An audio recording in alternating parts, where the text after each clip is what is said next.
Hola, ¿qué tal? ¿Cómo estáis? Hello. Sí, hoy es martes y hoy es martes. Esto es Madrid. De hecho, esto es el espacio Fundación Telefónica. Estamos en plena Gran Vía en Madrid. Y si estamos retransmitiendo en streaming para todo el planeta, gracias al trabajo de Antonio y Guillermo, que están por ahí escondidos, de Nacho, que estaba por aquí con la cámara, de Gemma y de Juanjo, que estarán con el lenguaje de signos, eso significa que esto es hay vida en Martes. Siempre he querido decir esta frase. Estoy encantada, Andrés. Muchas gracias por invitarme. Me he visto todo lo que había en Internet sobre estos ciclos porque realmente este encuentro es un encuentro, por cierto, un encuentro con etiqueta. Hay una, almohadilla Vida Martes, la tenéis por ahí en todas partes. Y nosotros venimos así. Yo me siento casi de etiqueta hoy, porque esto es una fiesta de la cultura, francamente. Es la cultura con mayúsculas, porque aquí se habla de literatura, de tecnología, de música, de ciencia. Yo no sé si os habéis podido pasar por espacio.fundaciontelefónica.eventos, hacedlo, os lo recomiendo, porque hay cosas interesantísimas. Se han dicho un montón de cosas interesantes a lo largo de todo este tiempo, han sido ya 2 años, y yo felicito a los responsables de esta posibilidad que nos da este foro, que casi es como el foro romano, ¿no? Bueno, pues cuando lo visiten, además, no les va a quedar más remedio que darme toda la razón. Nuestro invitado de hoy ha escrito, y también me van a dar la razón en esto, un libro fascinante completamente, es este. El sonido y la perfección. A mí me ha parecido fascinante, pero claro, también es verdad que a mí me gusta el sonido, no en vano, pues presento desde hace casi 30 años ya programas de radio. Eso de ser periodista de radio tiene mucho que ver con el sonido. Hago un programa en Radio 3 que se llama Músicas Posibles. Todos los días voy a aprovechar también Músicas Posibles de 6 a 7 de la madrugada, que es una hora estupenda para escuchar un programa que no te despierta. También se puede escuchar después en streaming, en fin. Bueno, pues este programa se llama Músicas Posibles y por eso, porque hago este programa, estuve aquí hace un par de semanas, 2 plantas más arriba, hay una exposición que tienen que ver, que ha comisariado Cristina Zúñiga, que está aquí, que nos la ha enseñado además hoy también, muchas gracias, nos lo hemos pasado muy bien. Y francamente, bueno, es una exposición que más que mirarse también se escucha o propone la escucha, o por lo menos nos propone aprender un poco sobre cómo hemos ido escuchando y cómo se ha registrado el sonido. De hecho, se llama 1, 2, 3, grabando una historia del registro musical. Tiene mucho que ver con este libro fascinante que nos va a presentar dentro de un momento, cuando yo me quede callada, que no es ahora, su autor y también su traductor, el traductor al castellano de este libro que ha editado Love Monk, que además, curiosamente, no solo es una editorial, es también un sello discográfico y además uno de los indies combativos de toda la vida, de los que hay que seguir defendiendo en nuestro país. Y él no es un traductor, en realidad es un músico, entonces es todo tan raro hoy, que me lo estoy pasando muy bien, la verdad. Es lo que tienen las emociones, y de eso estamos hablando cuando hablamos del sonido. Cuando hablamos del registro del sonido, hablamos de registrar nuestro corazón de alguna forma, ¿no? Nuestras propias emociones, esas que te empujan a perseguir una buena idea y que te convierten, con un poco de suerte, en alguien distinto y con mucha más suerte en alguien mejor. Todo lo que aquí sucede los martes, les decía yo antes, se retransmite en streaming, cuenta con un cronista de excepción, además, que se llama Enrique Flores, que aunque no me mire, sé que me está mirando así a hurtadillas porque lo tiene que dibujar todo. Además, no nos saca muy guapos, eso hay que decirlo, eso es cierto, pero sí de forma contundente saca las mejores frases, lo mejor de nuestras conversaciones y las dibuja en papel, que también es una forma de plasmar y registrar las emociones. Además de sus retratos, los martes se llenan de preguntas, y quienes hayan seguido estos foros romanos que repetimos aquí lo saben. Estamos hablando de los martianos que, la verdad es que no solo sus preguntas, también las que ustedes nos envíen por Twitter, saben que lo pueden hacer con la almohadilla y Vida Martes, pero ellos son una suerte. A mí me gusta mucho la frase de Sara Cabanes, que dice que son nativos digitales de entre 14 y 20 años. Yo no sé si es verdad que lo son, no sé cómo se considerarían ellos, luego se lo preguntamos. Son Natalia, Fernando, Irene, Camino, Andrea y Edna, que los pobres están hasta arriba de exámenes, pero incluso en las peores fechas han sido capaces de venirse hasta aquí para aportarnos un enfoque generacional que hoy además va a tener un apoyo bastante importante con los alumnos del máster en Industria Musical de la Universidad Carlos III de Madrid, que además son mis alumnos y saben mucho de world music, que lo sepan ustedes, que ayer estuve con ellos. Bueno, un traductor que no es traductor, que es productor, que es músico, Pájaro Sunrise. Por cierto, acaba de sacar The Collapse, un nuevo disco que les recomiendo fehacientemente.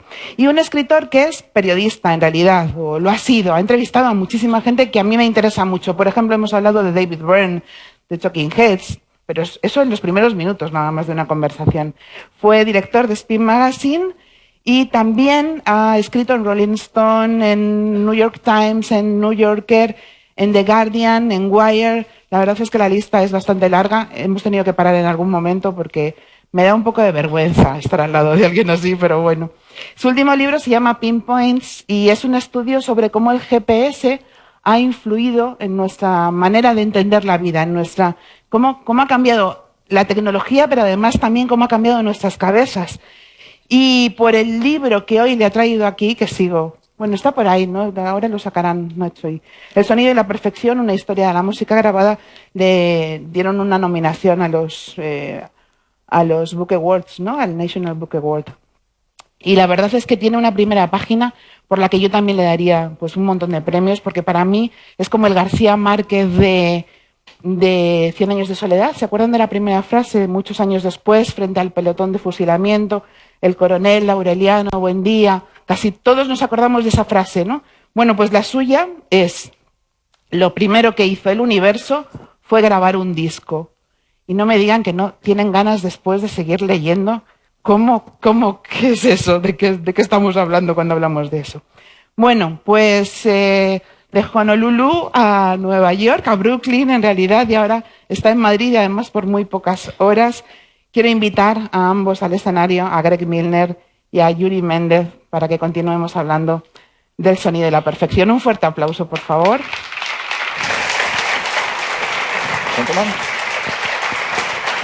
Señores. Y bueno, nos vamos a poner primero esto para que todos nos podamos entender, ¿no? Esto así directamente, decir. Sí, no sé cómo, no lo tengo muy claro, me lo han estado explicando, pero no os creáis que lo tengo muy claro. Realmente puede haber, yo no sé a quién preguntarle primero. Tengo muchas ganas de preguntarte a ti, Yuri, ¿cómo te metiste en esto? Porque sé que tiene que ver con la pasión y a mí es que la palabra pasión, con respecto a todo esto que estamos hablando, me parece que define muy bien por qué estamos todos aquí hoy. Sí, ese era el motivo. Tengo que decir una cosa antes de lo que has dicho, porque está por aquí el señor editor. El libro lo ha publicado Love Monk y léeme. Sí, léeme, que estaba yo viendo a José Antonio por ahí. Ay, Dios mío, que me va a echar la bronca. ¿Perdón? Alguien, creo que también está ahí, alguien me habló Borja de Love Monk, me habló del libro en algún momento, lo leí y supongo que... El libro decía un montón de cosas que ya pensaba, pero que necesitaba que cristalizasen en algo, y cristalizaron en el libro. Necesitaba como la clase de refuerzo de perspectiva que daba. Y en su momento lo hablé con Borja, luego con José Antonio. Queríamos regalar ese libro a un montón de gente. A un montón de gente que quizá no leyese libros en inglés, o que les diese pereza a leerlos, o que no lo entendiesen. Y en algún momento lo hablamos como una tontería. ¿Y por qué no traducirlo y publicarlo? Y aquí estamos hoy. Y la verdad es que se ha mostrado Greg Milner muy motivado porque lo hayáis hecho por eso, simplemente por una pasión, por cariño, porque te ha preguntado 1000 cosas en la comida sobre cómo te habías atrevido con el inglés. Ha sido muy curioso. Es periodista, claro, tiene que ser curioso por naturaleza. Greg, ¿cómo lo ves? ¿Por qué estamos aquí? ¿Por qué crees que estamos aquí contigo hoy en Madrid, en el centro de Madrid, en Espacio Fundación Telefónica? That's a good question. Es una pregunta excelente, pero realmente la pregunta es ¿por qué nos preocupa el sonido? Y no hubiera reescrito el libro si no me planteara la pregunta de si la gente le interesa el sonido. Si tuviera que meditar. Y a mí me parece que la historia de la música, vista desde el prisma de la grabación de la música, era una buena manera de observar la totalidad de la historia. Observé que los argumentos que la gente tenía acerca de la música, de cómo deberían sonar las grabaciones desde Edison, se habían repetido a lo largo de la historia hasta ahora. Eran las mismas luchas, los mismos debates sobre cómo debería ser un disco. Y eso era algo que nos hace apreciar aún más la música. ¿Qué es una grabación? La palabra inglesa recording significa captar un instante, pero ya no lo hacemos cuando grabamos hoy en día. ¿Qué es? Tomar una representación de la música, que es un disco, y denominarlo música. Esa era la fuerza impulsora del libro. ¿En Yuri? ¿Este lío o se te ha ido un poco de las manos o cómo? No fue nada terrible y me gustó hacerlo, pero también la ignorancia es muy atrevida y 500 páginas no parecen nada al principio y luego se empiezan a acumular. Pero no sé, tenía muchas ganas de hacerlo y creo que para cualquiera que le guste la música como me gusta a mí o como estoy seguro que le gusta a mucha gente que está aquí, es importante que haya libros así o que poder tener la clase de visión que da. La clase de visión de evitar ciertas posiciones un poco de hooligan sobre vinilos o sobre CDs y volver el foco a la música en sí. Porque el sonido y la perfección, que son dos palabras que me cuesta trabajo ver en una misma frase, francamente, porque creo que no tienen nada que ver una con otra en realidad. Yo no sé si realmente es un libro sobre música. Creo que no, que es un libro que habla sobre nosotros, ¿no? Sobre quiénes somos, sobre cómo hemos evolucionado, sobre qué ha pasado con el ser humano y su manera de enfrentarse al mundo.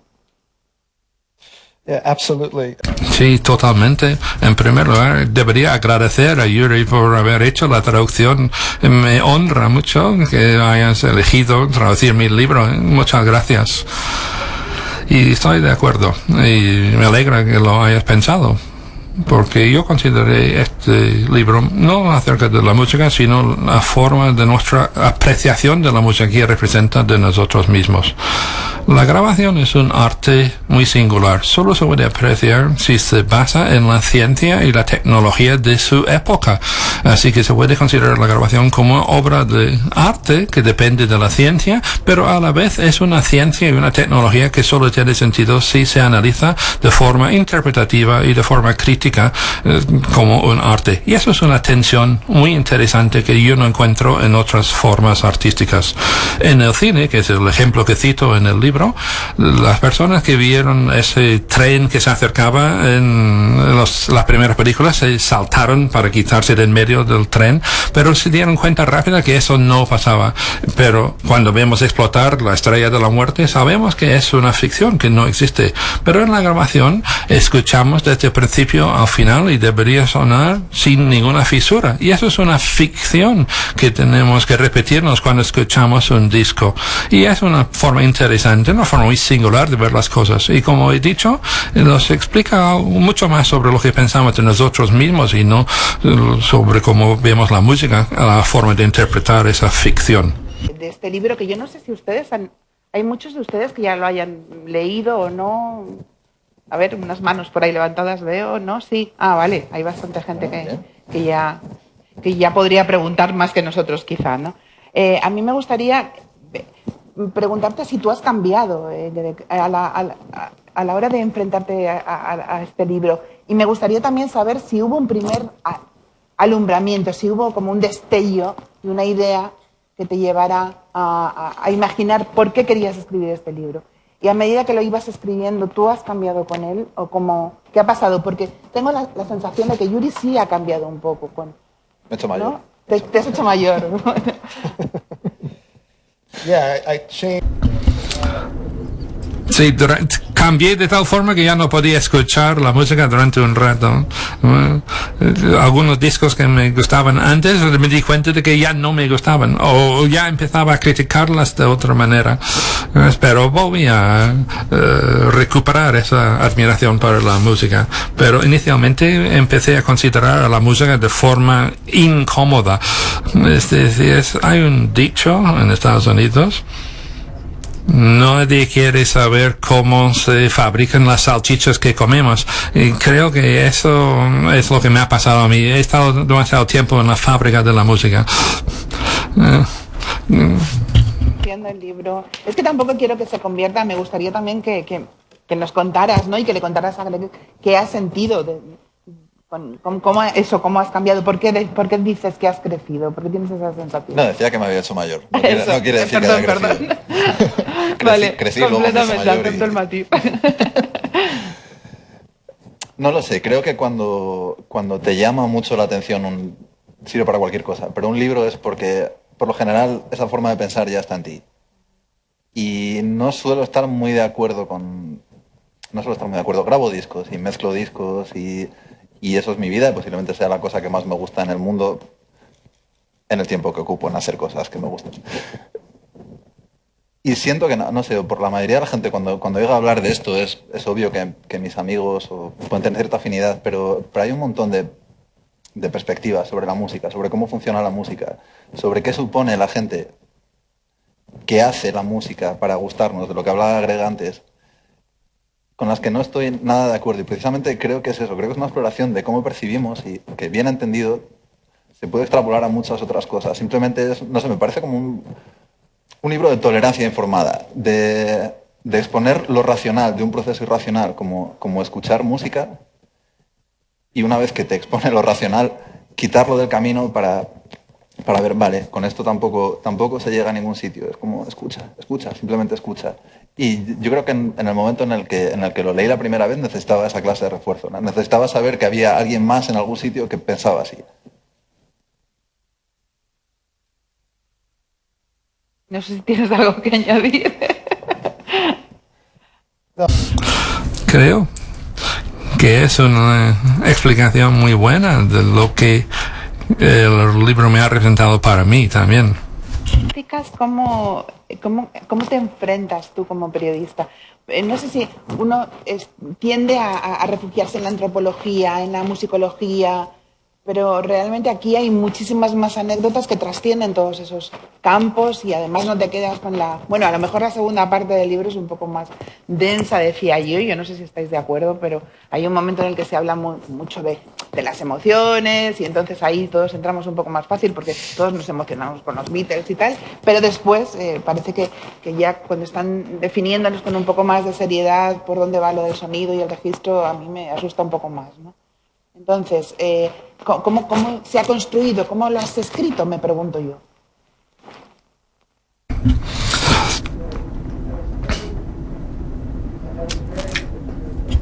Tenía una intención muy clara de querer hacer una narrativa que ayudara a la gente a sentir. Al principio del libro hablo de un recorrido que hizo Thomas Edison con sus fonógrafos alrededor del mundo para hacer unas pruebas de tonos. Tenía una serie de músicos y un cantante empezaría a hablar y bajarían las luces y volverían a subir las luces después, y cuando estaban apagadas las luces alguien había cambiado al disco de diamante de Edison. Habían seguido escuchando a oscuras, pensaban que escuchaban a la cantante en vivo y en directo. Y es un reto describirlo, porque nuestra reacción es: qué idiotas, ¿cómo pueden haber sido tan tontos de creer eso? Pero el hecho era un proceso muy complejo y a lo mejor le gustaba a la gente que se engañe con esos y otros dejaban entusiasmar con esos. Y yo quería comunicar esas emociones. Nunca sabremos qué pensaron esas personas, qué ideas pasaron por su cabeza en esas experiencias, pero era importante qué pasaba emocionalmente con ellos en esa situación.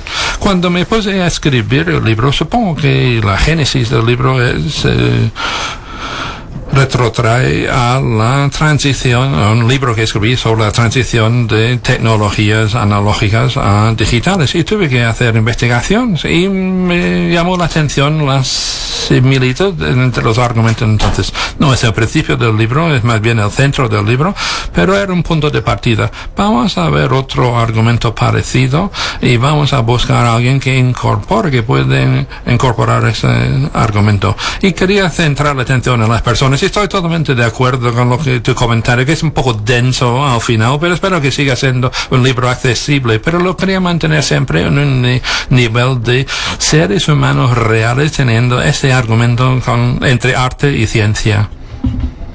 Se sorprendía la gente al principio cuando ponías sobre las páginas de tu libro esta anécdota. Es un poco lo que me pasa a mí todos los días cuando tengo que enfrentarme a las nuevas tecnologías. Pero esto cómo funciona, si no puede sonar, es imposible. Y resulta que sí suena y tienes grabadas millones de horas en reproductores que eran impensables hace muy poco. Tengo la sensación de que en los últimos 10 años no han pasado 10, sino 1000 años con respecto a la manera en la que teníamos, por ejemplo, en la radio de hacer los programas, ¿no? ¿Somos capaces de entender eso? A la hora de descifrar quiénes somos, en este descifrar quiénes somos, que es tu libro, ¿has percibido eso también? Esa diferencia de tiempos. Vivimos en espacios diferentes, en tiempos diferentes. Well, Le puedo dar un ejemplo. Hasta la invención de las cintas magnéticas que cito en el libro, es una exageración decir que lo inventaron los nazis, pero no es una exageración tan grande. Antes de la cinta magnética, la grabación trataba de una sola cosa: reproducir perfectamente una actuación musical o un acto en la naturaleza, algo efímero, y lo queríamos grabar perfectamente y que dure permanentemente. Ese es el concepto que convirtió la grabación en una mentira. Es una grabación hiperreal. Ahora se pueden recortar y duplicar, y algo separado de la vida real. Yo creo que esa tecnología es un ejemplo de cómo nosotros cambiamos lo que somos, porque estamos empezando a buscar cosas que no nos preocupaban en el pasado. Ya no queremos reproducir la realidad, un concepto modernista de la verdad. Ya estamos en una época postmoderna y buscamos algo más allá, donde el arte y la vida se centra más en nosotros mismos y nuestros deseos, lo que queremos sacar de la grabación, y no una reproducción perfecta de la naturaleza. De hecho, en los primeros años de la cinta magnética, los ingenieros pensaban que era una forma magnífica de grabar discos, como cantantes como Perry Como, cantantes, artistas inolvidables, pero el sonido de estas grabaciones son magníficos. Y eso es el ethos, la ética de esos ficheros de audio. Es un periodo de historia que son ficheros de audio como si algo de informáticos, pero no, había artículos de cómo perfeccionar el estéreo en revistas de gran tirada, pero había una nueva generación en los 50 con la música de rock and roll, y usaban cinta, pero no para recortar, pero para distorsionar los sonidos locos. Por ejemplo, el eco que usaba Elvis Presley es un eco artificial que un segundo después, con 2 magnetófonos, si lo estabas en la sala no oías ese eco. Pero nosotros seguimos viviendo en esa generación de rock and roll, donde ya no tenemos tanta fijación mental en la verdad de una grabación, es algo más como una expresión de nosotros mismos. White Bicycles de Joe Boyd, él decía que esa manera que tenemos ahora de registrar el sonido para que sepamos exactamente en qué momento tiene que aplaudir la gente, eso nos deforma el cerebro. Somos seres programados ya de entrada por culpa de estas situaciones, o lo hicimos antes. ¿Qué sucedió primero? ¿Dónde perdimos antes? Sí, estamos programados para responder a la grabación. that's a good question. Es una pregunta muy edificante. Yo creo que fue el mismo Edison que nos enseñó a escuchar con esas pruebas de tonos. porque es un buen ejemplo. Escuchar es algo que nosotros hacemos con mucho bagaje. Ellos en los conciertos de Edison no tenían nada con que compararlo, pero hoy en día traemos mucho más. Estamos todavía algo programados porque sabemos cómo debería sonar, entre comillas, la música, y como sabemos eso podemos tomar nuestras propias decisiones sobre si es cierto o no. Y es un recordatorio que tengo que leer el libro de John Boyd. Pensando también en esta, bueno, tú como músico, ¿no? ¿Cómo realmente estás utilizando esas construcciones? Ayer estaba leyendo en Twitter que Ricard Robles, uno de los directores de Sonar, decía, vale, es verdad, a lo mejor se compran más discos en vinilo, pero se compran para escuchar, para que escuchemos los discos en vinilo en casa, es una pose. ¿Cómo estamos haciendo las cosas ahora? Yo creo que no necesariamente tiene que ser ni una pose ni para escucharlos, que hay una parte, hay un poco de todo. Hay algo que hablábamos antes, decía Greg sobre... Yo creo que hay una necesidad para mí, o por la generación de la que vengo, y que creo que no es simplemente generacional y de costumbre, sino que sigue teniendo efecto para gente más joven, si te gusta la música, que es tan simple como es. Una vez que tienes el objeto delante, hay una ligazón emocional con él que te permite escuchar la música de otra manera. No quiere decir que escuchar música en MP3 sea peor, ni muchísimo menos, pero otra vez, creo que lo decía Greg antes, puede dar la sensación de que la música se vuelve algo más barato, prescindible. Es algo, de repente para la gente se ha vuelto normal decir consumir música. No puedes consumir música, va a seguir allí. No es una forma de hablar que válida, ni siquiera. Entonces, no lo sé, hay gente que puede que el encanto del objeto les pueda más que lo que contiene. Pero creo que veo muy difícil que el formato físico llegue a desaparecer. Llevan 15 años diciendo que va a desaparecer. No desaparece, puede mutar, pero somos humanos, tenemos sentidos, y nuestros sentidos nos unen a la realidad, no solo un sentido cuando podemos usar más. Entonces, no lo sé, creo que le queda vida, creo que no necesariamente es una pose. De todas formas, también tiene mucho que ver con nuestra edad y con lo cerca o lejos que estemos de las cosas que pasaban antes, ¿no? Yo no sé, una de las preguntas que tenía Greg para los marcianos era precisamente en qué soporte estaban escuchando la música, ¿no? En esa edad. Y ayer yo mismo a los alumnos de la Carlos III les preguntaba un poco lo mismo, pero ¿sabéis? A ver, el cassette, ¿os suena cassette? ¿Seguís usándolo o ya ha desaparecido por completo, incluso de vuestra memoria? ¿Cómo lo ves, Greg?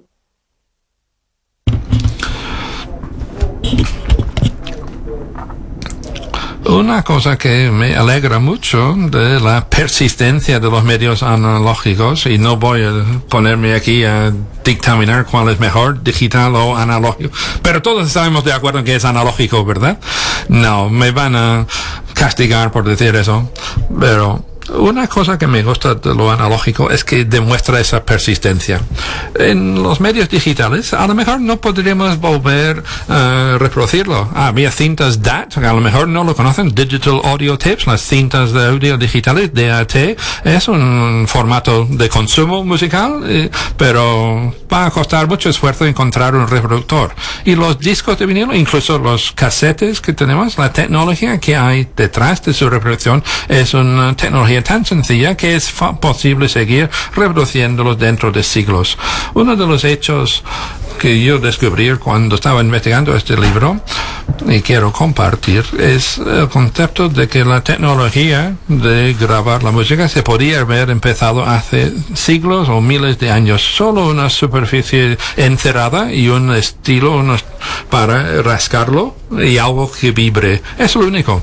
En la fotografía necesitamos muchos productos químicos y nadie lo podía hacer, pero el sonido se consideraba como algo efímero en el aire y nadie pensó en reproducirlo.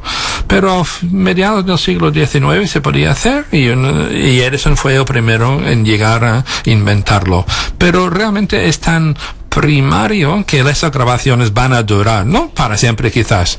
No voy a dar a los cientólogos el crédito. Creo que en Utah, en Nevada, en medio del desierto, americanos han grabado los discos con grabaciones de L. Ron Hubbard, el fundador de la cientología, con pictogramas para explicar un mundo post-apocalíptico, y sin idiomas sabrán cómo reproducir estos discos, y la voz de L. Ron Hubbard va a perdurar para siempre. Algo deprimente, ¿verdad? Pero me aprecio los ethos que hay detrás de eso. Pantalla, imágenes de la exposición que tenéis, insisto, 2 plantas más arriba, o sea que, bueno, ahora, hoy ya no sé si podréis verla, pero venid porque merece la pena. Greg, ¿qué es lo que más te ha sorprendido de la exposición que has visto, que nos ha acompañado Cristina antes? No fue tanto una sorpresa, sino un recordatorio. Lo bello que son estos artefactos, ¿eh? Solo un cilindro de Edison o un vitrola o un cilindros de Edison son ejemplos de diseño industrial magníficos. Se puede ver esta exposición sin tener ningún interés por la ciencia, aunque seguro que todo el mundo que venga va a tenerlo, pero son artefactos impresionantes. Tienen un compromiso con el estilo y con el diseño que ya nos cree. Eso es un Blue Amaron. Eso es un cilindro azul. Es uno de sus intentos de mantener el formato de cilindro porque le gustaba más el sonido. Era mejor que un disco plano. Sin embargo, son más baratos y más cómodos. Eso fue la primera guerra de formatos. Y estos cilindros azules son realmente atractivos. Un azul atractivo. Y creo que esto es lo que a mí me llamó la atención, ver cómo funcionan y ser lo asombroso eran los artefactos. Se pueden hacer estos libros quizá y estas exposiciones porque todavía hay mucha gente que posee todos estos objetos, ¿no? Habrá un momento en el que desaparezcan, en el que se desintegren y ya no podamos hablar de todo esto, y entonces ¿qué va a suceder? Estaba pensando también en los libros, ¿no? Es una conversación que, igual que mantenemos ahora con la música, pues se mantiene todo el tiempo. Va a desaparecer el libro en papel, en fin. Nos va a pasar con un montón de cosas. Me temo que nos vamos a pasar los próximos 40 años discutiendo sobre qué va a desaparecer y qué no. A lo mejor desaparecemos nosotros antes con Trump por ahí. Well, yeah, that's Bueno, los libros son un concepto interesante porque son frágiles y sí se desintegran y amarillean. Y una cosa de la que la gente no se suele dar cuenta en medios analógicos, incluso en los ejemplos que vimos antes, el sonido puede ser delicado en el cilindro, pero no es tan delicado. Incluso una cinta de cassette puede perdurar mucho más tiempo del que pueda parecer. Estuve hablando hace poco con un ingeniero de sonido que aún utiliza esos cilindros. Es un coleccionista muy serio que hay que ir a verlo tomando una barca y sigue trabajando con esos métodos. Una cinta de cassette, yo creo que si lo ponemos en un medio deshidratante, puede durar para siempre. Esas partículas magnéticas son muy duraderas. Así que, de alguna manera, nosotros vamos a durar menos tiempo que estos registros que hemos dejado detrás. Y no sé si eso es bueno, no lo sé. No sé si tienes alguna pregunta, porque yo estoy aquí diciendo, menos mal que no quería hacerle una entrevista, porque sí, ¿no? Estoy bien. No, pero yo sé que sí que tienen preguntas por ahí los martianos. Habéis preparado muchas preguntas, os he visto, os he oído, de hecho, y yo sé que hay algunas. Y también tenemos a Enrique, que no para de hacer... de hacer dibujos y creo que en algún momento nos lo van a poner por aquí también, ¿verdad, chicos? Que me lo habéis prometido, que me ibais a enseñar las imágenes del señor Flores. A ver, bueno, estamos hablando menos de lo que parece. En otras ocasiones hay muchos más muchos más bocadillos, ¿no? Bueno, vamos bien. ¿Quién empieza? ¿Empiezan los martianos a preguntarle a Greg o Greg pregunta a los martianos? ¿Qué creéis? I think you have a question for them, ¿no? Creo que tienes una pregunta para ellos, ¿no? Tengo curiosidad. ¿Cuántos de vosotros habéis oído música a través de un medio físico, algo que podáis tocar? ¿Alguien haya escuchado música con un dispositivo tangible? ¿Sí o no? No con mucha frecuencia, supongo, ¿no? ¿Con qué frecuencia intercambiáis dinero, pagáis dinero físico por música?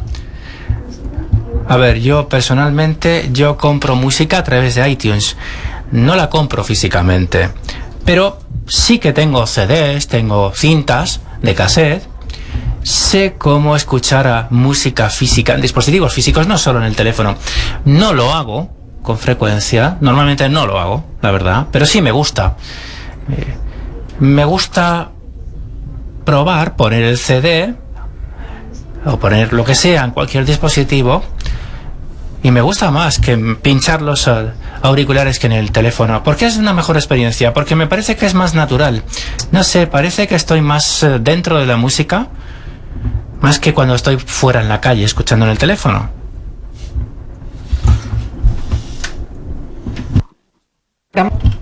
Nada, la pregunta. Entonces ahora tenéis que contestar, que tenéis que preguntar vosotros. Ahí, esto es ida y vuelta. A ver. Vosotros que habéis vivido cuando la música se escuchaba aún en vinilos y en cassettes. Me voy a Bueno, retirar la después mayor parte de del esto. público que ya veo. Seguimos vivos. Barely. ¿Cómo escuchan la música ahora? Es decir, en formato digital, formato analógico, una combinación. Pensé que te referías a llorando o algo así. I would like to say that Me gustaría decir, a ver, yo creo que sería honesto si dijese que solo escucho dispositivo físico, pero no lo hago solo. También escucho Spotify como todo el mundo, porque me parece asombroso. Parece casi equivocado que yo me pueda escuchar 6-7 CDs que contengan tanta música comprimida. Yo vivo en Nueva York, donde los apartamentos son normalmente muy pequeños. Yo comparto con 2 personas y no hay muchas veces en las que me pueda tirar y escuchar algo en una cadena de música sin molestar a alguien. Sí, escucho mucha música en formato digital. También la opinión de Yuri. Yo soy muy ansioso y escucho de todas las formas posibles. Un montón de música digital, claro. En Spotify, iTunes no, porque creo que la chica que está a tu lado es la única que compra música en iTunes. Pero en vinilo y en CD también. Es como, depende del tiempo que tenga, o en qué habitación esté, o qué esté haciendo. La cosa tiene su momento. ¿Alguna pregunta más de algún martiano por ahí? Tenemos preguntas del público también, pero dejadme repartirlas un pelín, ¿vale? Ahora os doy paso. Lo que quieras. ¿Pregunto? Sí, tú pregunta. Yo soy también un gran aficionado a la música, no tanto como vosotros, obviamente, pero toco el saxofón y me ha dado la impresión de que cuando oigo un saxofón en persona, suena muy diferente a cuando lo oigo en grabación, sobre todo en comparación con otros instrumentos, como puede ser, yo que sé, una guitarra o algo así. Y si bien puede ser porque yo toco muy mal, lo cual es completamente factible, quería saber si hay algún tipo de instrumento en particular que suene de una manera más fiable a la hora de ser reproducido en yo que sé, pues con un disco que suene más real en comparación con otro. Yo creo que no depende del instrumento, depende del tipo de grabación. Y que, para mi forma de verlo, creo que no existe una grabación realista. Desde el punto en el que, yo creo que debes saberlo, no sé cuál es el límite, solo que solo sea por volumen y por dinámicas. Que si antes de que se produzca una onda de choque, creo que como al nivel del mar, se puede llegar hasta 196 decibelios. Y en un CD, por ejemplo, el límite está en 96, creo, en un vinilo como en 75, tienes que encontrar una forma de colocar todo aquello a escala. Cuando hay más instrumentos, empiezas a percibir el sonido no como el sonido de cada instrumento por separado, sino como las relaciones de unos con otros. Y por lo general, al mezclar un disco, por mucha atención como a la ejecución que se preste, por algún sitio hay que sacrificar algo. Quizá, no sé, posiblemente más que tocar mal, que no tiene por qué, sea que conoces mejor el timbre del instrumento y te choca más, o que durante según qué épocas se procesan más o se añaden más efectos, pero bajo mi punto de vista no existe una grabación real. And actually, I think Yo creo que has tocado algo que me parece muy interesante. Porque en el libro yo entrevisté a uno de los padres de la primera discográfica que se lanzó al mundo digital. Se llamaba Charles. Y hablaba con él de lo analógico frente a lo digital y me decía que bueno, si uno se pone delante de un violín, tiene su personalidad, pero si uno lo escucha en vinilo, por ejemplo, si ponemos una aguja en un disco de vinilo, se oye ese ruidito, eso es ruido rosa, por cierto, y todo lo que oímos en un disco ha sido filtrado de alguna manera. No sé cómo traducirlo realmente. Es como ese ruido, esa calidez. Pero lo que él decía es que el violín no suena así. Si te gusta el sonido como suena en el disco, vale. Pero que sea realista, muy difícil. Él me decía que capturan lo mejor que pueden, pero tiene esa dureza que se asocia al sonido digital.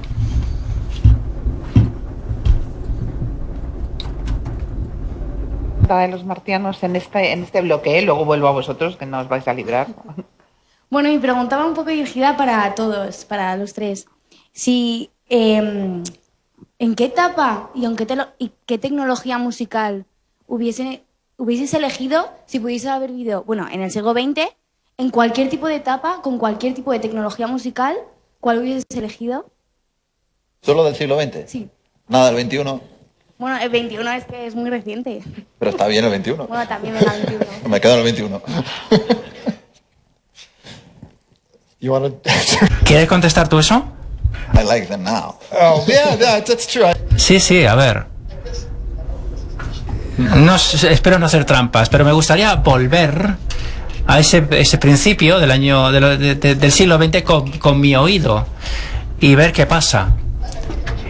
Y yo creo que estaría genial poder vivir a lo largo de esas grabaciones de alta fidelidad en registro magnético.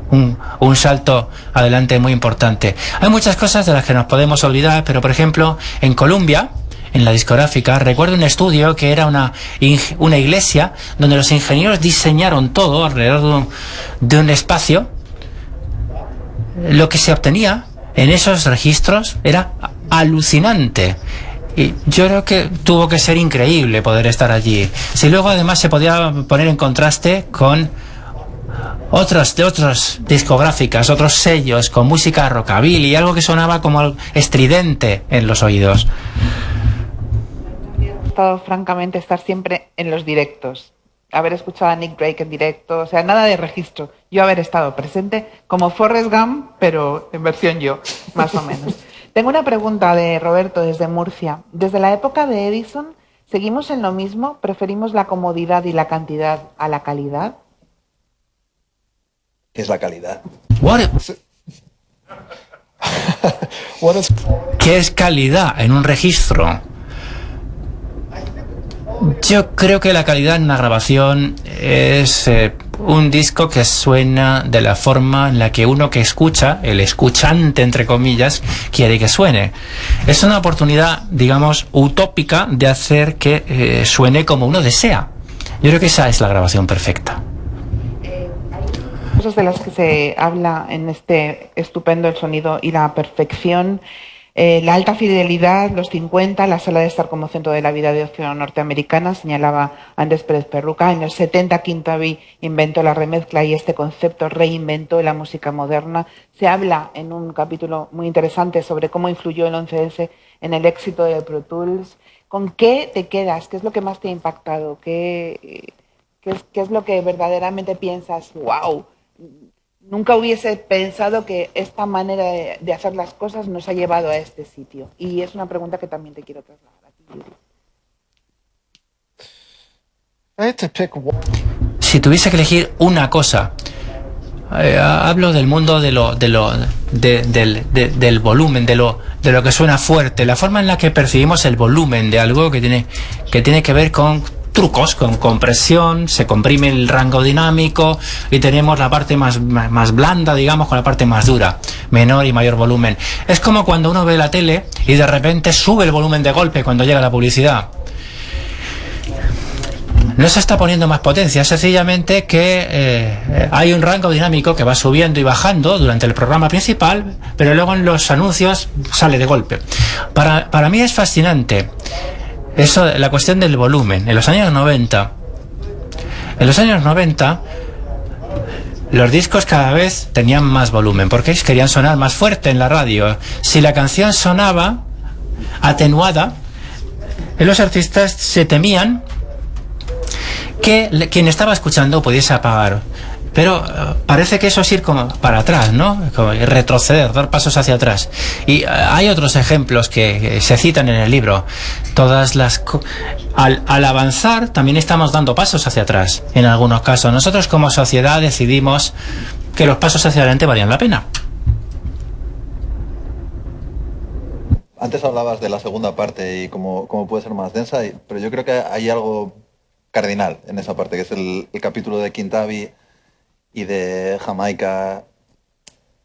Y en el fondo no sé si hay un corte. Quiero decir, desde en algún momento se habla del Les Paul, de cómo empezó a acumular capas de sonido, como eso. Si escuchas ahora un disco de Les Paul, parece que viene de otro planeta. Es rarísimo. Creo, quizá en Jamaica o en ese momento, esa parte del libro yo creo que representa muy bien en lo que se ha convertido la música ahora. Y sobre todo una ruptura entre las grabaciones y los conciertos, y como una grabación, en lugar de limitarse a un intento de una captura realista de un acontecimiento, se convierte en algo abstracto. Creo que precisamente lo que puede hacer, o lo que lleva la música de nuestro tiempo a alguna categoría artística, es precisamente ese salto, el que de repente deja de ser música naturalista y se convierte en algo más, en lo que no hay normas. No hay normas para saber cómo eso afecta a alguien, cómo emotivamente afecta a alguien, qué te hace sentir. No sé, creo que, porque me interesa mucho esa parte,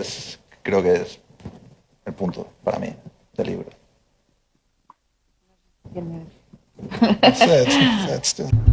Sí. Yeah, I think. Sí. Me gusta que saques lo de Kintabi. A mí lo que me llamó la atención es que un disco podía ser 1.000.000 de discos. En teoría se pueden poner capas ad infinitum, pero esas técnicas eran algo tan básico, porque las asimilamos todas, y nos mostraba que este disco, cualquier disco, podría tener millones de discos dentro. Se podría mezclar continuamente hasta la eternidad y nunca quedarse sin opciones.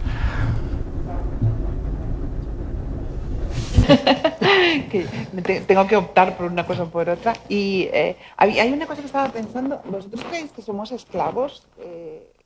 En general creo que lo somos, esa es mi opinión, ¿no? Pero también somos esclavos del sonido, al respecto de cómo nos estamos dejando manipular por todas estas maneras de tratar el sonido ahora. ¿Por qué manipular? Porque realmente estamos muy condicionados, aceptamos esas condiciones, ¿no? Esto que comentaba Grega ahora, de los volúmenes diferentes y cómo... Pero quiero decir, para un músico renacentista, las cosas que hacían en los barrocos parecían una barbaridad y su oído no estaba hecho a ciertas cadencias o a ciertas excursiones tonales. Siempre ocurre, más que estar manipulados, creo que cuando nos acostumbramos a ver algo, deja de existir para nosotros. Necesitamos esa clase de cambio. Lo que puedes llamar manipulación, también lo puedes llamar la vida de la música. Sí, pero también es cierto que tú estás refiriéndote al componente artístico, puedes entender o no la música minimal, y Michael Nyman te puede parecer un horror o te puede parecer una bendición, ¿no? Depende, o las dos cosas. O las dos cosas en el mismo disco. ¿No? Pero yo me refiero más al uso que se está haciendo del sonido y de la música en todo lo demás, que no tiene que ver más que con la publicidad, por ejemplo, ¿no?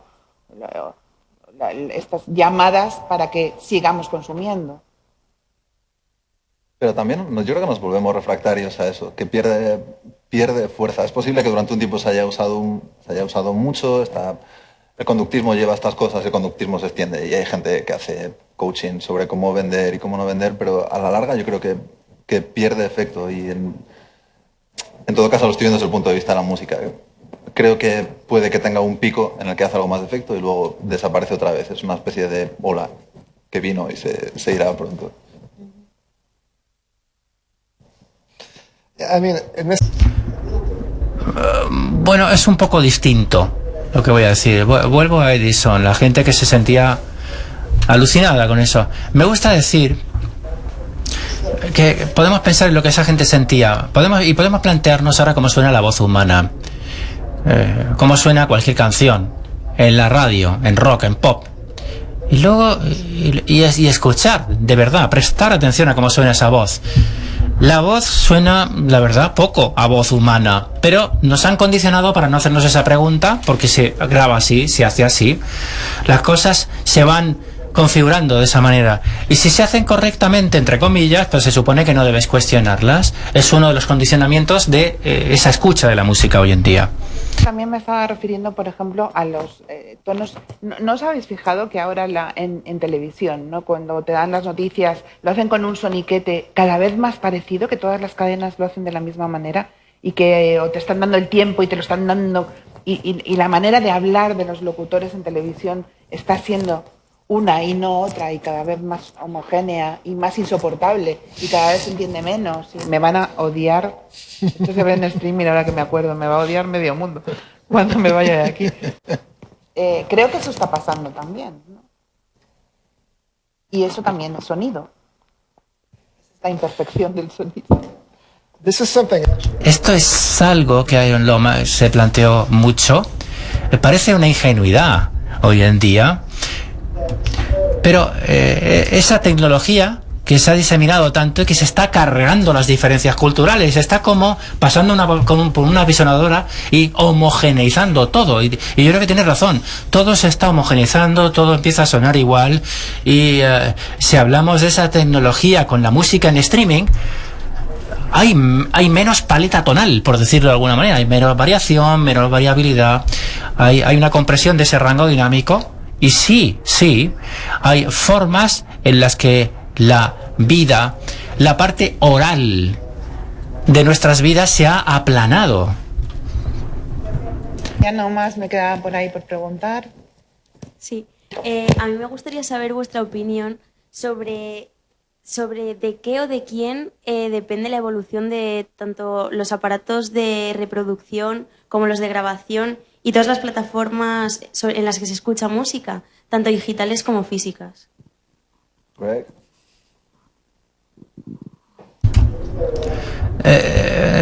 ¿De qué depende? No estoy seguro de si esta es la respuesta que estás buscando, pero yo creo que por encima de todo, en conveniencia, en comodidad, una y otra vez a lo largo de toda la historia, los formatos que sonaban mejores perdían frente a los formatos que eran más cómodos. Y yo creo que eso es lo que impulsa el formato que se elige, lo cómodo que sea para integrarlo en nuestra vida diaria, más que con lo bien que suene. Sí, pues escuchándoos me viene a la mente que realmente la música sería el mejor invento, la mejor creación artística que ha hecho el hombre nunca, porque realmente es en cuanto a universalidad, realmente, porque nos une a todos, a todo el mundo nos gusta la música, unos tipos u otros, y incluso los soportes físicos de los que estamos hablando y no físicos, pues también contribuyen a que a todos nos una la música. Entonces, pues sin embargo, leyendo un artículo que publicaste en tu blog, Yuri, de 2011, sí, que me fui metiendo por ahí, y vi que en 2011 publicaste un artículo en el que querías salir de la música, querías dejar la música a un lado un tiempo y no sabías si ibas a volver. Entonces, pensando en la música, en la mejor creación artística y todo, ¿cuáles son las razones que te llevaron a dejarla de lado y las que te llevaron a volver también? Claro, las razones no era dejar la música, quería dejar las furgonetas y los hoteles y los conciertos en sitios infames. Y no, que lo que quería era no dejar nunca la música, quería seguir grabando y que me siguiese gustando mucho. No quería que cosas ajenas a la parte que me gusta, lo que me hizo empezar a tocar, o lo mismo que me hace comprarme discos o escucharlos en Spotify, lo que sea, y que me gusten mucho, no quería perder eso, me daba miedo de perder eso. Entonces simplemente quería tomar un poco de distancia, volver a no es el sitio, pero estar ahí, no estar aquí. Ese era el motivo, pero no creo que si te gusta la música una vez, no te puede dejar de gustar. Llega de una forma muy directa, no tienes espacio para racionalizar, entonces cuando no hay interpretación todo va mucho mejor, por cómo lo veo. ¿Tenemos alguna imagen del señor Flores? Sí. Tenemos muchas, me temo.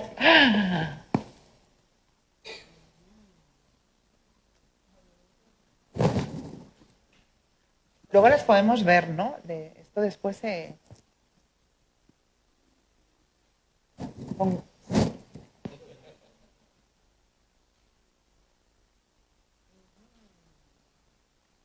Si los me peino de otra manera. Bueno, podemos seguir recibiendo unas cuantas preguntas. Creo que vosotros habéis terminado todos. ¿Habéis hecho una pregunta cada uno? ¿O me falta alguien por ahí de los marcianos? Bueno, sí que quería que algunos de mis exalumnos de ayer, que no sé por dónde se han sentado, a ver, ¿dónde estáis? ¿Alguna pregunta por ahí que alguien quiera? Yo sé además que hay en el grupo 2 musicólogos que seguro que tienen alguna pregunta que hacerme, y había alguien del público también que había pedido la palabra. Sabéis que podéis participar, bueno, podéis mandar a Almohadilla Vida Martes cualquiera de las preguntas que queráis hacerle tanto a Yuri como a Greg, y aquí ya no sé quién tiene el micrófono, me he perdido. Hola. Hola, buenas noches. Buenas noches. Al hilo un poco de lo que hablaban acerca del analógico, del digital y toda esta historia, justo hoy no es una pregunta, es más comentaros una cosa que creo que viene muy a cuento de lo que estamos escuchando aquí. Hoy Bob Katz, que es un ingeniero de mastering muy reconocido, uno de los más importantes del mundo y quizás uno de los más influyentes, se hizo eco en Facebook de una investigación que está avalada por la sociedad, por la Audio Engineering Society. Está hecha por por lo visto, uno de la Universidad del Instituto de Tecnología de Hong Kong, y hablaba de que estos hombres habían hecho un estudio en el que decían que el MP3, la compresión del MP3, hacía que progresivamente se fuera perdiendo la emoción de escuchar música, y estaban estudiando cuánto influía esa compresión, que en teoría simplemente es una pérdida de calidad, cuánto influía en la parte emotiva de lo que supone escuchar música. Y el estudio es bastante revelador porque lo que ellos han descubierto es que efectivamente en la medida que hay mayor compresión, la gente tiende a sentir menos emoción.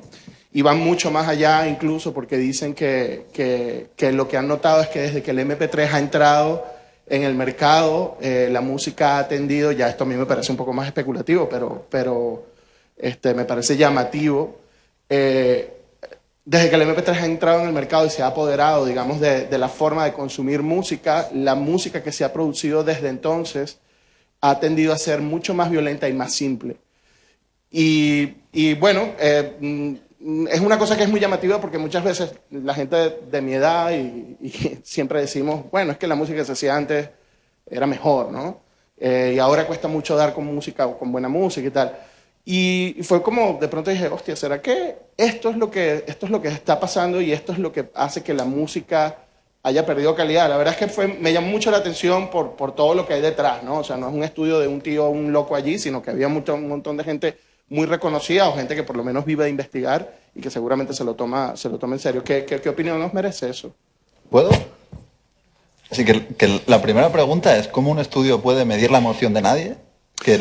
Lo explicaban en el paper, porque es un paper, ya te digo, estos investigadores habían establecido, simplemente se ven a una cosa muy simple, ¿no? Que habían puesto instrumentos musicales, básicamente instrumentos clásicos, ¿no? de la orquesta clásica, y la reproducían con distintas compresiones, y había un grupo de estudiantes y de personas que se habían prestado para hacer la valoración. Entonces habían establecido una suerte de unidad de medición, y cuando ellos hacían la compilación de todos los datos, luego de que todo el mundo había dado su opinión, lo que percibían, ya cómo se hace, la verdad es que no me leí el paper, simplemente leí un poco el artículo donde hablaban de esto y de cómo lo habían hecho, que es básicamente lo que estoy contando ahora. Y hablaban de que, bueno, que habían establecido como una especie de tasa emotiva y habían descubierto que en la medida de que la compresión era mayor, la gente iba percibiendo menos emoción en la música. Me pareció llamativo. Yo creo que Greg en el libro, en alguna parte, sin entrar en las mediciones ni tampoco en que la música anterior sea mejor, con lo que no estoy nada de acuerdo. Y tampoco en pensar cómo a partir de un determinado punto la música deja de llegarle a la gente, tiene que relacionarse con otros muchos aspectos sobre, no sé, aspectos culturales, aspectos de estrés en la vida, del tiempo que se dedica a escuchar, de cómo percibimos el tiempo, miles de cosas. Pero se me ha ido medio santo al cielo. Pero o sea, partiendo de que no se puede medir, también hay que tener, no sé, yo creo que hay una especie de superstición con la ciencia y con las mediciones. Y Bocage, siendo muy reconocido, tiene una forma muy, muy concreta de ver la música, que quizá no se aplique a todo el mundo. Y luego lo que iba a decir es que Greg habla de ello, se pueden hacer, si haces una prueba ciega de escuchar un WAV a 48.000 hercios y a 24 bits, un WAV a 4416, MP3 a 320 a 160. No sé, yo lo he hecho, creo que oigo bien. Y creo que he escuchado bastantes discos y es sorprendente ver cómo no necesariamente te gusta más lo que está menos comprimido, lo que tiene menos calidad, sino depende muchísimo de la grabación y de dónde estés escuchando. Quizá un MP3 a 128, su compresión y la saturación o las frecuencias que satura en un determinado equipo le dé más energía. Es como, hay tantos factores que entran en una escucha que me resultan, no sé, yo desconfío mucho de cualquier estudio en el que se intenten aislar dos por separado, da igual sean cuáles sean las condiciones, porque lo más normal es que sirva para justificar la tesis de alguien. ¿Que podría tener razón? Podría ser. No, sí, en este caso yo no estoy defendiendo el estudio, simplemente me pareció llamativo, porque la realidad es que fíjate, una de las cosas que objetivamente está sucediendo es que las nuevas generaciones, los chavales que no han tenido la oportunidad de consumir la música de otra manera que no sea la que tienen ahora, sí se han hecho estudios y eso es objetivo, que la gente los chavales prefieren escuchar la música en MP3 que no en otros formatos. Voy a interrumpir esta bonita conversación para preguntarle a alguno de los chavales que están aquí si eso es verdad o no. ¿Cómo preferís escuchar? A ver, menos de 18, por favor. Alguien de menos de 18 que no sea un marciano. Bueno, venga, ahora voy a vosotros otra vez. Que sois unos privilegiados. Ya sé que sois muy listos, pero... ¿Tengo por ahí alguna respuesta? ¿No? ¿No hay nadie? Menos de 18 años me vais a dejar fatal. Bueno, de 20. ¿Por ahí? ¿Sí? Ah, mira, aquí. Vale. A ver, ¿qué? Tú. Vale. A ver, ¿cuál era la pregunta? O sea, entera, no me... ¿Cómo era? ¿Cuál era la pregunta? ¿Cómo prefieres escuchar la música? Pues a ver, nunca he escuchado ninguna canción ni ningún álbum en vinilo ni nada. Sí he escuchado cassettes y cosas, pero ahora lo más accesible... Cassettes y cosas. Bueno, cassettes y, bueno, discos y pues vale. Toda la vida. Tengo un montón de discos en casa y tal. Pero como lo más accesible siempre que he tenido ha sido pues el móvil, internet, pues Spotify, otras plataformas. Y bueno, los CDs que pones en la radio, en el coche, bueno, ya casi que en casa no tenemos ningún reproductor de CD porque todo lo tenemos en internet y en el móvil, en el ordenador y todo eso. Entonces, pues sinceramente pues prefiero escucharlo ahí porque es básicamente donde lo tengo para escucharlo. Pero a lo mejor sí es verdad que siempre me ha gustado, a lo mejor, pues yo qué sé, tener algún álbum de vinilo y poder escucharlo bien y tranquilo y pues y escuchar un disco de vinilo tranquilo, ¿qué significa? Dejadme que le interrogue un minuto. ¿Qué significa? ¿Qué tipo de música es la que escuchas en ese vinilo? Pues no lo sé, porque siempre, o sea, me refiero, siempre que a lo mejor he tenido la oportunidad, por ejemplo, me gusta mucho Red Hot Chili Peppers. Nunca he visto ningún vinilo así de ellos de los 80 por ahí, pero sí he tenido oportunidad de comprar un disco de vinilo de uno de sus álbumes que han salido ahora. Pero tampoco tengo un reproductor de vinilo ni nada, entonces no lo voy a tener en una estantería que cuesta, yo qué sé, 60 euros el disco y también eso me parece, no sé. Entonces, claro, si tuviera que elegir, pues prefiero ahora las plataformas digitales de ahora porque es lo que tengo más a mano y es, no sé, mejor, supongo. Vale, última pregunta. Es que tengo que tirar para casa. ¿Escuchas la radio? No. Bueno, en el coche muy pocas veces.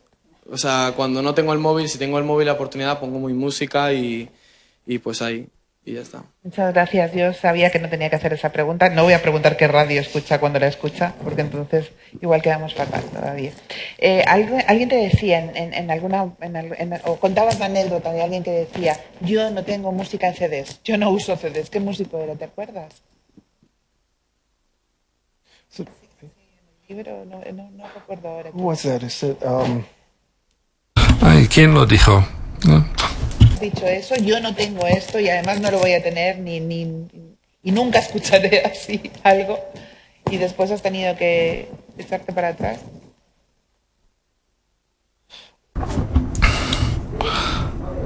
Sí, había algo gracioso con los CDs que promovió ese tipo de discurso. Yo evité comprar CDs durante mucho tiempo y sé que supongo que es un motivo, ya no me acuerdo cuál era, un motivo muy poco definido, pero nunca pude imaginar entonces que iba a escuchar tanto la música en streaming hace 5 años. No habría dicho que sí. Así que supongo que sí, tienes razón, lo he dicho muchas veces y hay tiempos que nunca me puedo imaginar que lo voy a acabar escuchando así y siempre lo hago. Eso de ¿cómo era? El vídeo mató a la estrella de la radio, Spotify se ha cargado nuestra manera de escuchar música. Siempre estamos como matando al que llega y bueno, de alguna forma honrando lo que hemos dejado atrás, pero sin embargo nosotros no nos paramos. Es la sensación que yo tengo y la sensación que tengo también al terminar El sonido y la perfección, ¿no? Es un poco lo que has contado en el libro. Sí, tuve una conversación con Yuri hace un par de horas sobre el título del libro. En inglés, el título en inglés no se traduce bien. Es más difícil para mí. Es perfeccionar el sonido para siempre. Eso era el eslogan, supuestamente el eslogan de los desarrolladores de los CDs. Parece ser que puede ser un mito, una leyenda urbana, pero el concepto es que es perfeccionamiento constante, es algo imposible. Nunca vamos a llegar al punto en que grabamos perfectamente al sonido. Es algo que es imposible. Siempre habrá otra forma de hacerlo, una manera diferente de hacerlo. Y tengo cierta simpatía hacia esos estudios que han citado antes. Son fascinantes para mí porque con un MP3 han eliminado de 70 al 90% de música. Eliminarlo del todo, porque investigadores han demostrado que en el oído humano solo escuchamos ciertas frecuencias. Eliminamos las frecuencias enmascaradas en ese momento y dejan a los otros. Así que la ciencia está de su lado, pero ¿cómo se puede eliminar el 90% de la música y la gente aún así piensa que está todo ahí? Y esto es el misterio de la música, y los amantes de lo analógico y los CDs siempre han tenido esa magia. Los científicos tienen la ciencia de su lado, los técnicos dicen que se puede eliminar eso y no se pierde la emoción, pero hay cosas que todavía no lo puedo llegar a entender que se puede eliminar tanto. No sé si tenemos alguna pregunta más por ahí. Sí, tenemos. Y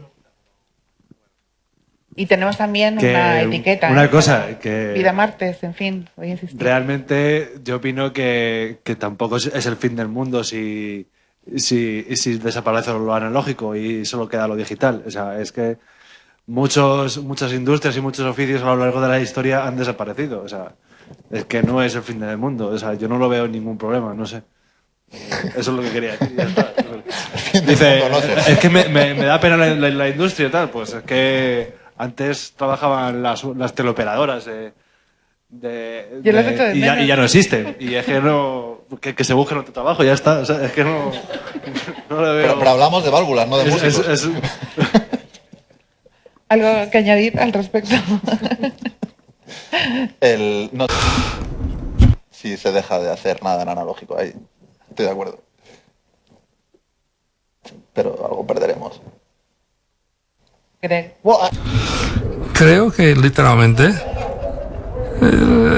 realmente antes lo hemos dicho, si hablamos con los ingenieros, es algo que preocupa mucho a los ingenieros, los formatos digitales les preocupan. Lo que atraen de la informática y la tecnología informática es que evoluciona rápidamente, pero eso tiene su desventaja. Intenta reproducir una cinta tipo DAT, porque ya no se encuentran los reproductores de DAT, y eso es el problema grande para los historiadores y los archivadores, los archiveros. No se va a poner fin al mundo, pero ¿cómo se va a reproducir esas cosas dentro de 100 años? Pero si eliminamos los formatos analógicos, vamos a correr el riesgo de perder gran cantidad de música. No desaparecería, pero sería mucho más difícil volver a acceder a esa música. Toda la digitalización sí que está creando muchísimos problemas.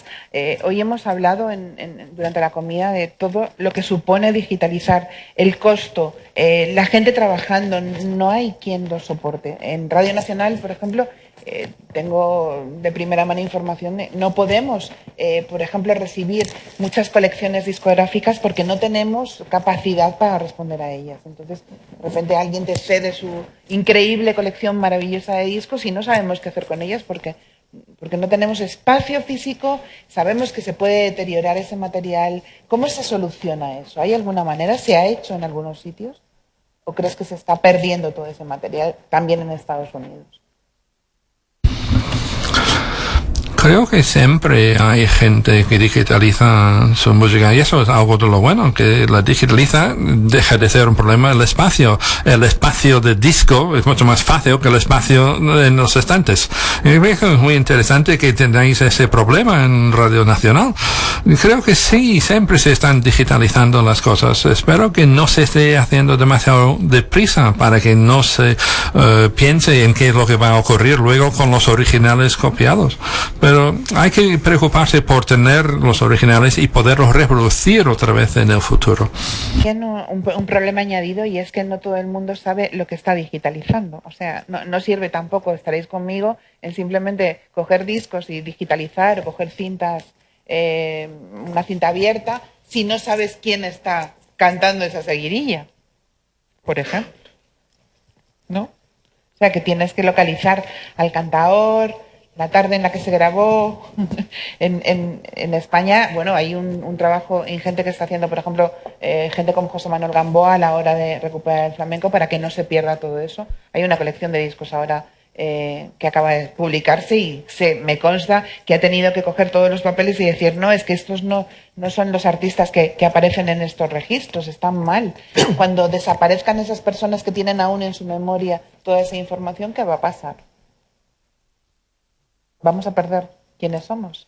Pero eso no es un problema nuevo tampoco. Quiero decir, antes de que hubiese medios digitales, había colecciones de grabaciones de campo en las que quizá nadie tuviese los datos de dónde estaban grabadas o quién o cuándo, antes de hacer un máster de un disco en vinilo. O sea, que creo que eso es algo que ocurre con cualquier, no solo con música, ocurre con escritos y tampoco debería ser un problema no saber quién ha hecho algo, si la música tiene algún valor y sigue estando ahí. Entonces, no sé si cambia nada esa parte, sí. Creo que eso es lo cierto. Es un problema constante. Y luego tenemos personas como Neil Young, al principio de la década de los 90, dijo que vamos a volver la vista sobre la era digital y nos vamos a preguntar cómo sonaba esa música. No solo hicimos discos digitales, no lo recordamos. Eso considero que hemos perdido mucho en estos años. Pero tienes razón, Yuri, es un problema continuo que precede a los medios digitales. Le preguntaba yo, al comenzar mi encuentro con él, con Greg, cuál era el primer álbum que había escuchado. Estuvimos un buen rato hablando de eso. Yo no sé si quieres reconocerlo en público. El primer disco que recuerdo haber escuchado, a lo mejor lo invento porque Es el disco de Joe Cocker, el disco famoso que tuvo, pero el primer disco que era de mi propiedad fue las mejores canciones de Eagles, The Greatest Hits Eagles. Era un regalo de mi padre cuando era muy joven, pero casi todos los americanos, creo que es el disco más vendido en Estados Unidos. Creo que el primero que compré yo para mí mismo fue Kiss Alive. Cambiando porque yo recuerdo que durante un tiempo las preguntas, bueno, siempre hacíamos preguntas, una pregunta concreta a la gente a la que entrevistábamos para un programa que se llamaba Música NA en Televisión Española. Estoy hablando de la prehistoria de la televisión. Y entonces una de las preguntas era ¿cuál es tu primer recuerdo musical? ¿Qué es lo primero que recuerdas? Y casi todo el mundo tenía pues una canción probablemente de The Mamas and the Papas o cosas por el estilo. Tenían que ver con los sonidos que habían escuchado en la radio. Siempre recordaban la radio. Esto ya no pasa más. O sea, en los últimos 10 años, si yo hago esta pregunta, nadie recuerda su primer sonido y lo asocia a la radio. También en eso están cambiando las cosas.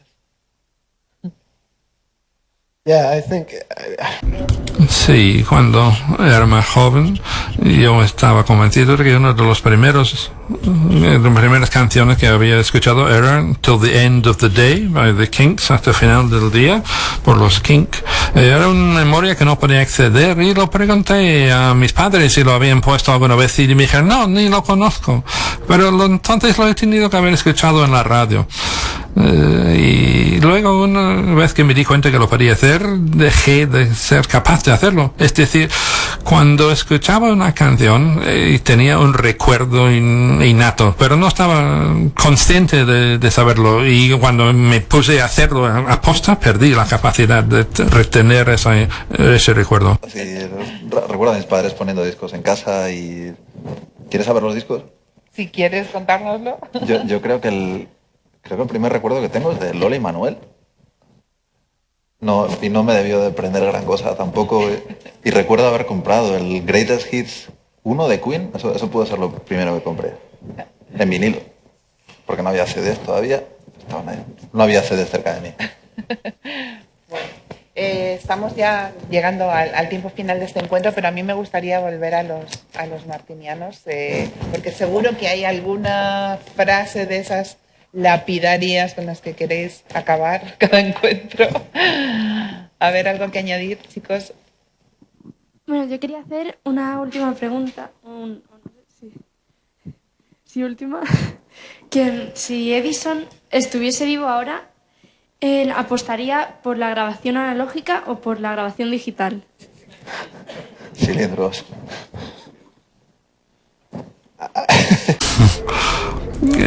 Si resucitáramos a Edison, creo que el sonido del mundo le volvería a matar. Porque Edison odiaba el micrófono. Podemos dividirlo en la era acústica y la era electrónica. Y estamos con el invento del micrófono. Suena loco, pero tiene cierto sentido. Edison pensó que el micrófono era una abominación, porque tener la imagen del sonido grabado por impulso en el vinilo. El micrófono no ayudaba, introducía mucha distracción, mucho ruido de fondo. Y es una ilusión pensar que se podía grabar un sonido rebotando en una sala, y no solo el sonido, en un sonido acústico, un sonido seco. Para Edison eso era perfecto, música sin distracciones, ni ecos, ni nada. Pero Edison era amante del récord de discos y era en su propia discográfica, pero se fue a la insolvencia porque se negaba a firmar las personas adecuadas o producir los formatos que interesaban a la gente, porque le parecía terrible. Así que no puedo imaginar cómo imaginaría esto. Se quedaría con los sesos fritos, me parece a mí. ¿Algún martiniano más por ahí que quiera hacer alguna consideración final? ¿No? Bueno, estaba yo pensando, quería preguntarte, ya que tu último libro tiene que ver con el GPS y hablabas de cómo ha influido en la tecnología y en nuestra manera de pensar, ¿De verdad que después de un libro como este solo se puede pensar en el GPS? ¿O cómo ha sido esa transición? Esa transición, bueno, parte de ello se debe que yo me planteé, ya no puedo ni escuchar música. GPS, eso es algo que me empecé a dar cuenta de que estaba por todos lados, todo el mundo lo utilizaba y nadie sabía realmente de qué iba. Cuanto más me centraba en ese tema, en esa tecnología, me di cuenta de que estaba en todos los aspectos de nuestra vida. Ahora la red eléctrica está siendo regulada con sistemas GPS, seguramente. Así que me empezó a parecer que era como los sonidos de la música que nos afectaban o que nos afectan de formas que ni siquiera comprendemos, que afectan a nuestra forma de ver el mundo. Y en ese sentido, y sin entrar en demasiado detalle, es en el que lo planteaba. Si alguien me quiere seguir haciendo preguntas en Twitter, G.I. Milner, ¿vale? Poner la almohadilla y me puede llevar algunos días contestar, pero haré el esfuerzo. Bueno. Yes, I respond. Sí, siempre. ¿Cómo se te ocurrió plantear el principio del libro así, con esa frase a la que yo aludía antes, con lo primero que hizo el universo fue grabar un disco? ¿Cuándo te diste cuenta de que eso había sido así? ¿Fue una conversación previa con alguien o de repente dijiste, pero sí está clarísimo?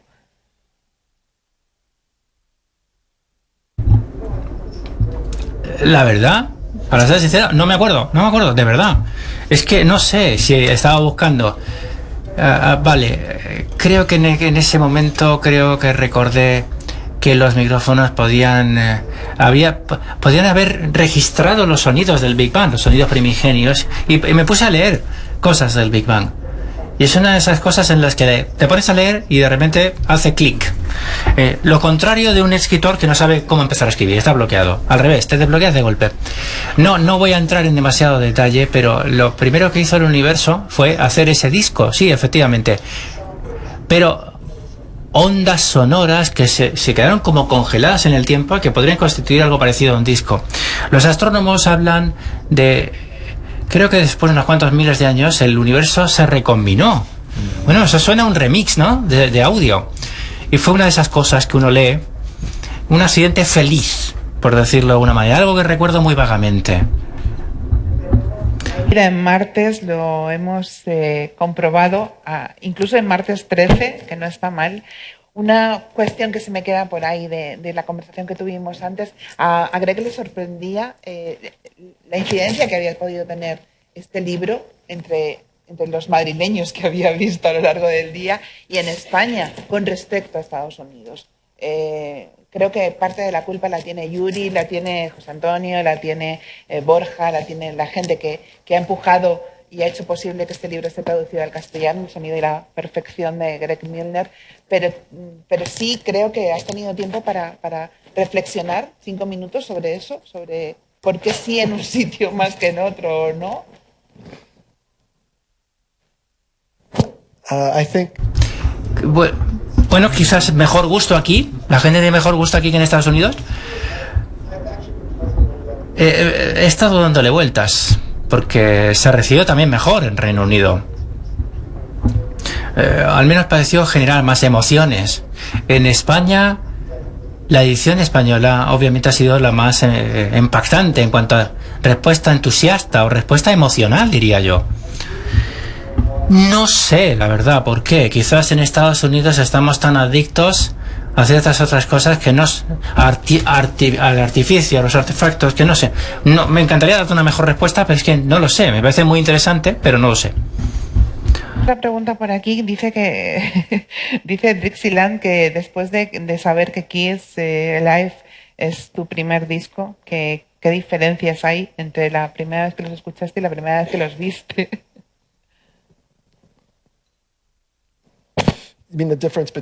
¿La diferencia entre la primera y la segunda vez? ¿En cualquier disco o...? Sí, no lo indica, I suppose. Or how different were they? Cuando los vi en concierto. Yo recuerdo cuando era más joven que me gustaba mucho REM. Creo que hay gente aquí que se acuerda. Y recuerdo verlos en directo la primera vez. No fue el primer concierto al que fui yo solo, pero sí uno de los primeros. Hasta entonces había ido con mis padres. Me llevó como literalmente años darme cuenta de que había sido bastante malo comparado con el disco. Simplemente no lo procesé, me llevó tiempo. Pero una vez que llegué a esa aceptación, me di cuenta de que los registros sonoros se supone que son la introducción del artista, pero también puede ser la última palabra sobre el artista, porque incluso gente como REM, y no estamos hablando de un grupo demasiado manufacturado, no me sonaron tan ideales como podrían haber sonado al escucharlos en directo. Otro mensaje en Twitter, Andreu Esteva, respecto a las plataformas digitales, estaba para los dos, ¿qué opináis sobre la recomendación de grupos a través del Big Data? Tiene una parte muy buena, conocer a grupos nuevos que sabes que probablemente te gusten, y tiene una parte muy mala, que es conocer a grupos nuevos que sabes que probablemente te gusten. Quiero decir, cuando... Yo no sé si os pasará o a mí me pasa todo el rato. Quizás las cosas que más me llegan a gustar, siento mucho rechazo hacia ellas al principio, y tiene el peligro de entrar en un nicho y de quedarte en el nicho para siempre. Y no lo sé, supongo que si toda la música la sacas de ahí, tampoco tienes demasiada curiosidad, entonces bien está, al menos cambias de grupos. Y si tienes curiosidad, puedes usarlo y aún así buscar cosas distintas. Entonces, otra vez creo que como todo depende del uso que le demos. Sentido común, básicamente, ¿no? Aplicado a casi todo. Al final. Estaría bien aplicarlo más. ¿Greg?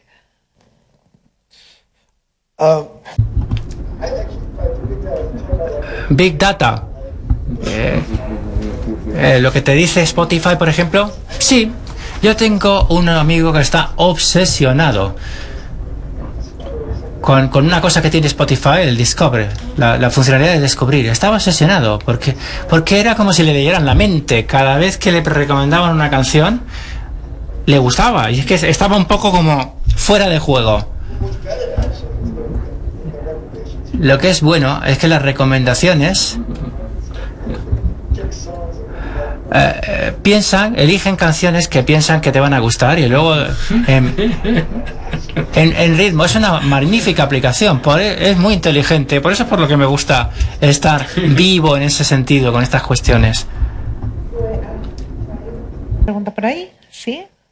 Y ahora sí que estamos llegando al tiempo final. Bueno, yo tenía una pregunta muy sencilla, y es que yo soy más bien joven, quizás, y para mí siempre la creación musical ha sido parecerme a cosas grabadas. Para mí, cuando yo creaba música, siempre pensaba en parecerme a mis discos favoritos, a lo que yo escuchaba en internet y en definitiva a lo que me gustaba. Y claro, leyendo el libro, y una de las cosas que te das cuenta es que no siempre fue así. Que había gente que primero componía para parecerse a cómo sonaba en directo, para sonar como en directo. Y yo, sin embargo, me veía en la situación contraria, en cómo llevo esto al directo, cómo puedo tocarlo luego, cómo puedo enseñárselo a la gente. La pregunta es si creéis que en algún momento va a convivir mucho mejor las dos cosas o como yo lo veo ahora, va a seguir siendo parecernos a lo grabado y que se modifique constantemente según que se va grabando. ¿Cómo? Perdón, la última parte. Si siempre nos vamos a intentar parecer a lo que se está grabando todo el rato, o si en algún momento vamos a volver o va a convivir mejor el directo, la grabación, lo crudo, Claro, yo ya lo decía antes, creo que son dos cosas muy distintas y que necesitan un enfoque distinto, y que a medida que vas haciendo más directos, localizas ciertos problemas o ciertas cosas que te gustaría hacer allí.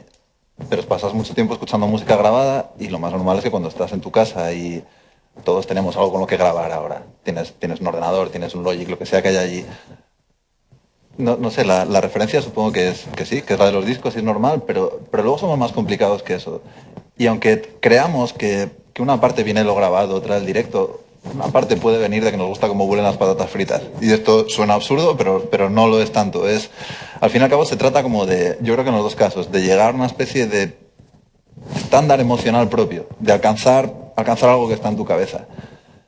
Entonces, esa parte, la de la música grabada y la música en directo, sobre qué aspiramos, creo que es una racionalización posterior. pero que en ningún momento va a llegar nada de aquello a un equilibrio o a una situación clara, que simplemente estará tu impulso de hacer algo nuevo y que tu persona, que satisfaga a tu persona entera, que está hecha de las dos cosas.